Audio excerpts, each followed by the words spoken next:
In 1995, a flood hit North Korea, but what followed wasn't a natural disaster, it was a collapse.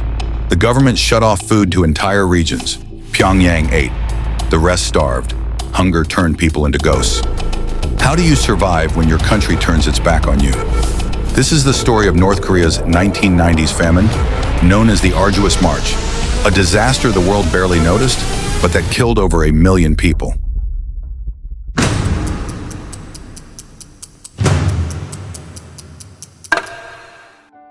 The roots of North Korea's catastrophic famine stretch back to the early 1990s, when the country's main lifeline suddenly vanished. For decades, North Korea had relied heavily on subsidized food, oil, and economic support from the Soviet Union.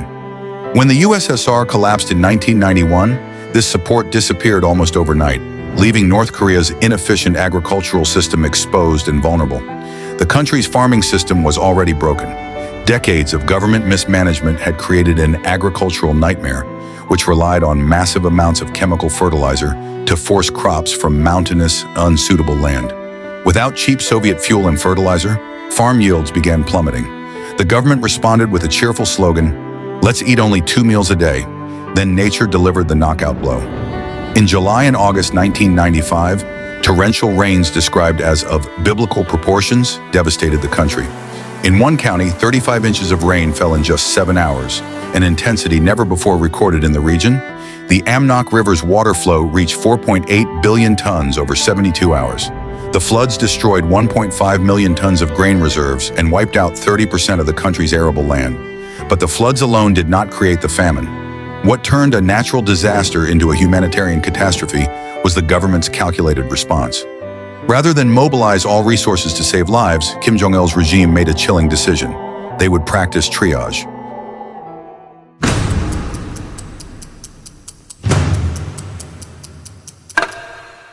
The North Korean government's response to the crisis revealed the true nature of their priorities.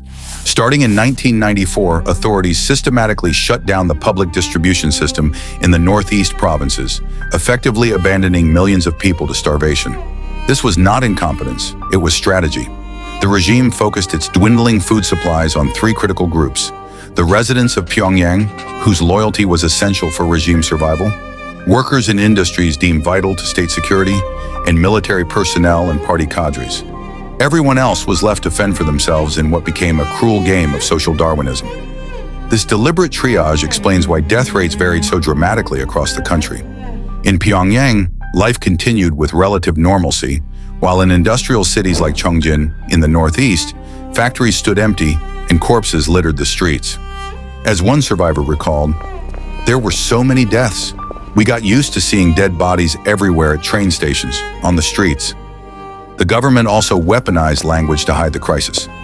Words like famine and hunger were banned because they implied government failure.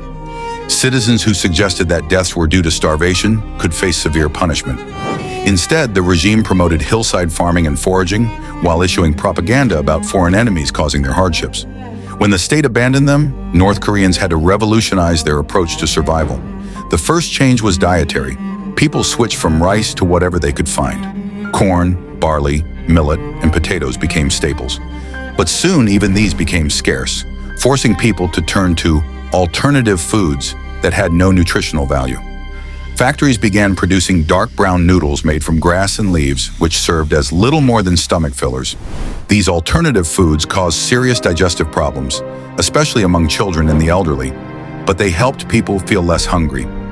North Koreans learned to identify which wild plants were safe to eat and which were poisonous, though many got it wrong. As one survivor explained, "Your face swells up the next day from eating certain wild grasses." More disturbing survival methods emerged as desperation deepened. Reports of cannibalism began surfacing, including the arrest of a woman for eating her own son. While these extreme cases represented the absolute nadir of human desperation, they illustrate how completely the social fabric had unraveled. The most significant survival strategy was the emergence of illegal markets called jangmadang. These markets began as simple food trading posts, but quickly evolved into complex economic networks that sold everything from smuggled Chinese goods to homemade products.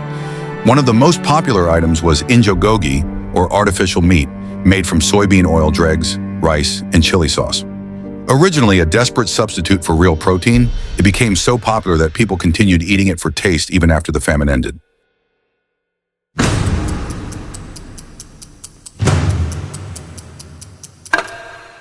The famine fundamentally altered gender roles in North Korean society.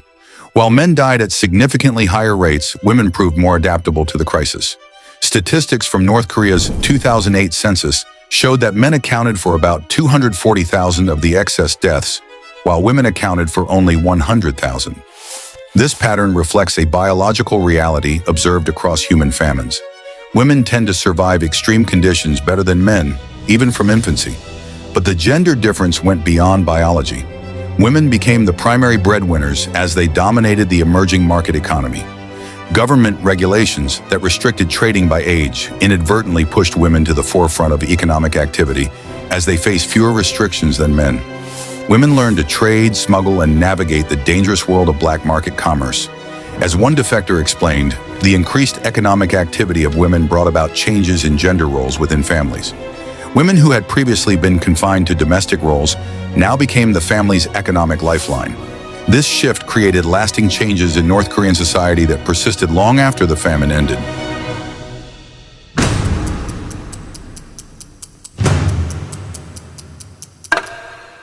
Perhaps the most heartbreaking aspect of the Arduous March was the emergence of the KJB, homeless children who roamed the country searching for food. These flowering swallows, as they were euphemistically called, were the orphaned victims of a collapsed system. Many had lost their parents to starvation, while others had been abandoned by families who could no longer feed them. The KJB developed their own survival networks, often working together to scavenge for food and shelter. They learned to identify which train stations had the best scraps, which markets were most generous, and which officials could be avoided. Some crossed into China seeking food, only to be separated from their families forever. The government's response was to establish children's detention camps in 1995, which were effectively rundown apartments where children died of malnutrition. The conditions were so poor that many children preferred life on the streets to these supposed refuges.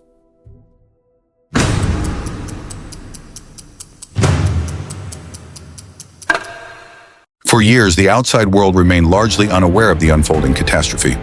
North Korea's information blackout meant that even as millions starved, the government continued to present a facade of prosperity to international visitors. When UN food inspectors finally arrived, they were shown the least affected areas, leading many organizations to believe by 1998 that the country was recovering.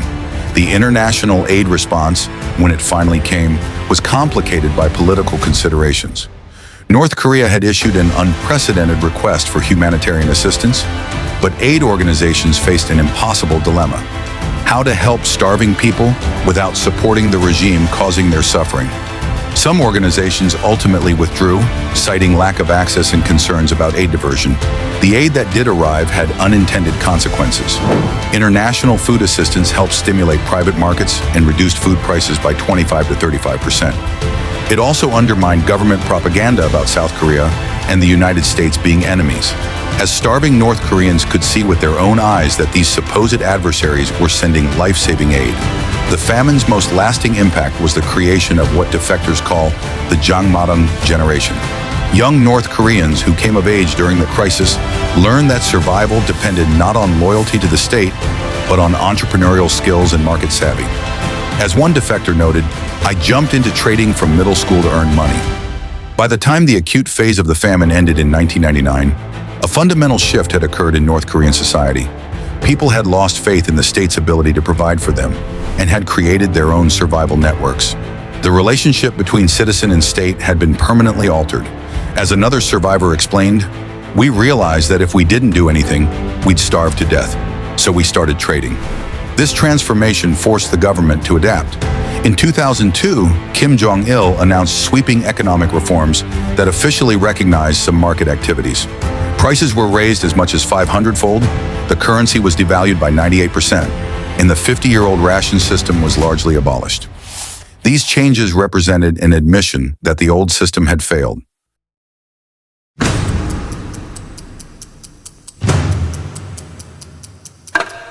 The trauma of the Arduous March left deep psychological wounds that persist decades later. Studies of North Korean defectors reveal extraordinarily high rates of post-traumatic stress disorder, depression, and anxiety. Many survivors continue to experience nightmares about starvation, witnessing deaths, and the desperate choices they were forced to make.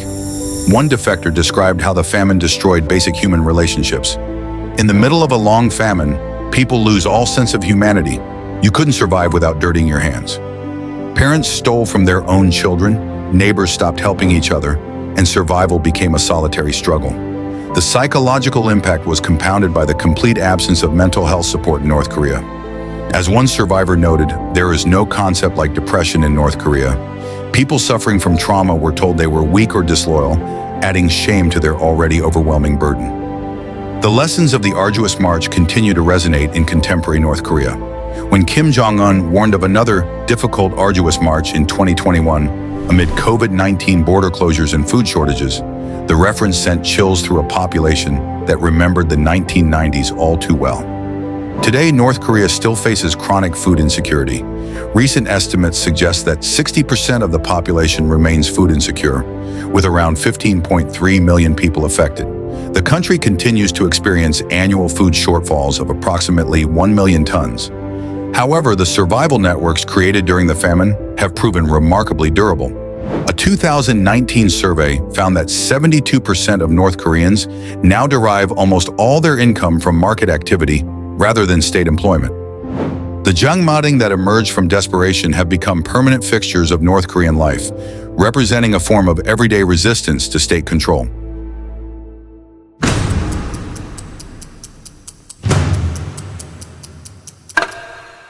The Arduous March stands as one of the most devastating famines in modern history, but it also reveals extraordinary human resilience.